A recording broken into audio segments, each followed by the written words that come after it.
At ito na nga, subukan na natin ng fried chicken ice cream ng Swensens dito sa Thailand. So, yun na nga. Syempre, hindi papakabog ang momshin yung lakwatsera. Syempre, pupunta tayo ng mall dahil katapat lang naman ng condo na tinitirahan namin yung mall dito.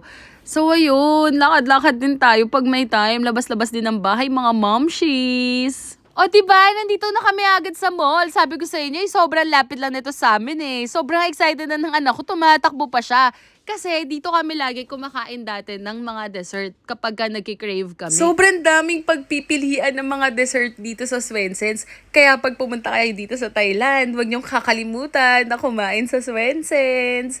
Ang isang scoop ng ice cream nila ay nagkakalaga ng 69 baht at may mga ice cream cake din sila. What is this made to? Meron din sila ditong membership card na nagkakahalagang 299 baht. Tapos, every dine-in nyo na, meron na kayong 10% discount na makukuha. At kapag birthday nyo naman, 100 baht off sa mga ice cream cake. And every Tuesday naman, buy one scoop, get one free. Ang galing no, sobrang sulit na ng 299 baht sa membership card. Ang fried chicken ice cream ng Swensens ay nagkakahalaga na 149 baht, sa peso, 230 pesos. I want to eat.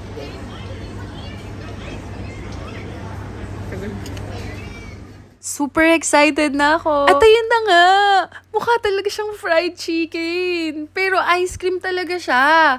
Tapos, meron pa siyang kasamang strawberry syrup na parang ketchup talaga. Na bagay sa fried chicken. Nakaka-amaze! Ang galing! Sobrang okay ko, no? Tara, kainin na natin. Siyempre, bago natin kainin yung chicken, kailangan natin siya lagyan ng ketchup. Ay, mali! Strawberry syrup pala yon. Sobrang crispy talaga ng chicken skin niya na parang tunay na fried chicken. At nung makakalahati na ako ng kain, meron akong nakagat na matigas. Meron pala siyang buto na parang sa tunay na fried chicken. Ang galing! Gumamit sila ng chocolate stick para maging mukhang buto. Sobrang bilis ko lang siyang naubos kasi hindi siya ganun katamis at yung strawberry syrup, bagay na bagay silang dalawa. Sobrang sulit ng 149 baht ko or 230 pesos sa sayang nabigay sa akin sa pagkain ng fried chicken ice cream ng Swensens.